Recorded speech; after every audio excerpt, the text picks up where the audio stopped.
Israel സൈനിക ആക്രമണങ്ങളിൽ തകർന്ന് തരിപ്പണമായ തങ്ങളുടെ ആണവ മിസൈൽ കേന്ദ്രങ്ങൾ ഇറാൻ അതിവേഗം പുനർനിർമ്മിക്കുന്നു. അമേരിക്ക പ്രതീക്ഷിക്കും വേഗത്തിലാണ് ഇറാന്റെ നീക്കം. ജിയോ സ്പേഷ്യൽ ഇന്റലിജൻസ് സ്ഥാപനമായ വാൻഡർ പുറത്തുവിട്ട പുതിയ ഉപഗ്രഹ ചിത്രങ്ങളാണ് ഇറാൻ നടത്തിക്കൊണ്ടിരിക്കുന്ന രഹസ്യ നീക്കങ്ങൾ ലോകത്തിന് മുന്നിൽ തുറന്നു കാട്ടിയിരിക്കുന്നത്. ആക്രമണങ്ങൾക്ക് ശേഷം ഈ കേന്ദ്രങ്ങളിൽ വലിയ തോതിലുള്ള അറ്റകുറ്റപ്പണികളും നിർമ്മാണ പ്രവർത്തനങ്ങളും നടക്കുന്നതായി ചിത്രങ്ങൾ വ്യക്തമാക്കുന്നു. ടെഹ്റാന് തെക്ക് കിഴക്കായി സ്ഥിതി ചെയ്യുന്ന പാർച്ചിൽ സൈനിക സമുച്ചയത്തിലെ തലേഖാൻ 2 എന്ന സൗകര്യത്തിലാണ് അറ്റകുറ്റപ്പണികൾ സജീവമായി നടക്കുന്നത്. ആണവായുധ നിർമ്മാണത്തിന് ഉപയോഗിക്കുന്ന സ്ഫോടക വസ്തുക്കൾ സൂക്ഷിക്കുന്ന സ്ഥലമാണിതെന്ന് വിദഗ്ധർ ചൂണ്ടിക്കാട്ടുന്നു. ജൂൺ 22 മുതൽ ജൂലൈ 7 വരെയുള്ള ചിത്രങ്ങളിൽ അഗാധ ഗർത്തങ്ങൾക്ക് ചുറ്റും നടക്കുന്ന പ്രവർത്തനങ്ങൾ വ്യക്തമാണ്. ഇസ്ഫഹാൻ നഗരത്തിന് സമീപത്തുള്ള പിക്കാക്സ് പർവ്വതത്തിലെ ഭൂഗർഭ ആണവ കേന്ദ്രത്തിലും സജീവമായ പ്രവർത്തനങ്ങൾ നടക്കുന്നുണ്ട്. അമേരിക്കയും ഇറാനും തമ്മിലുള്ള കരാർ പ്രാബല്യത്തിൽ ഇരിക്കുമ്പോഴും തുരങ്ക കവാടങ്ങളിലൂടെ വാഹനങ്ങൾ നിരന്തരം വന്നു പോകുന്നതായി ഉപഗ്രഹ ചിത്രങ്ങൾ കാണിക്കുന്നു. ആക്രമണത്തിൽ തകർന്ന കെട്ടിടങ്ങളും ഘടനകളും പൂർവ്വസ്ഥിതിയിലാക്കാൻ ഇറാൻ വലിയ ശ്രമമാണ് നടത്തുന്നതെന്നാണ് റിപ്പോർട്ടുകൾ സൂചിപ്പിക്കുന്നത്.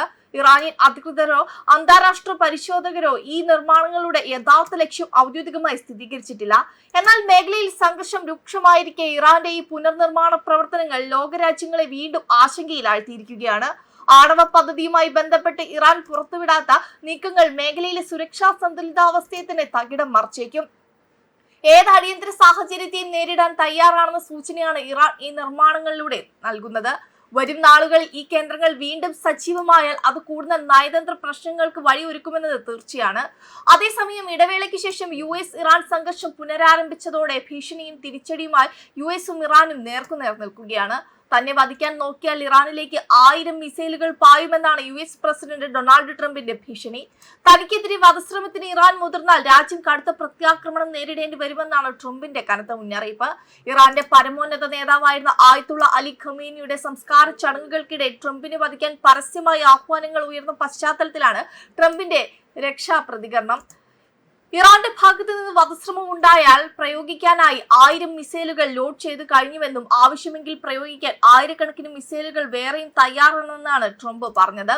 തന്റെ ഔദ്യോഗിക സോഷ്യൽ മീഡിയ പ്ലാറ്റ്ഫോം വഴിയാണ് ട്രംപ് ഇറാന് ശക്തമായ ഭാഷയിൽ മുന്നറിയിപ്പ് നൽകിയത്. ഇറാന്റെ വധഭീഷണിയുള്ളവരുടെ പട്ടികയിൽ താൻ വളരെ കാലമായി 1-ാം സ്ഥാനത്തുണ്ടെന്നും എന്നാൽ നിലവിൽ ഉടനടി വധശ്രമം ഉണ്ടാകുമെന്ന തരത്തിലുള്ള രഹസ്യാന്വേഷണ വിവരങ്ങളൊന്നും ലഭിച്ചിട്ടില്ലെന്നും ട്രംപ് പറഞ്ഞു.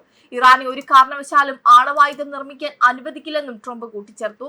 അതിനിടെ ഇറാനെതിരെയുള്ള ഉപരോധം കടുപ്പിക്കുകയാണ് അമേരിക്ക. ഇറാന്റെ പുതിയ പരമോന്നത നേതാവ് മുജ്തബ ഖമേനിയുടെ ഫണ്ട് മാനേജർക്കും നിരവധി എക്സ്ചേഞ്ച് കമ്പനികൾക്കും US വിലക്ക് ഏർപ്പെടുത്തിയിരിക്കുകയാണ്.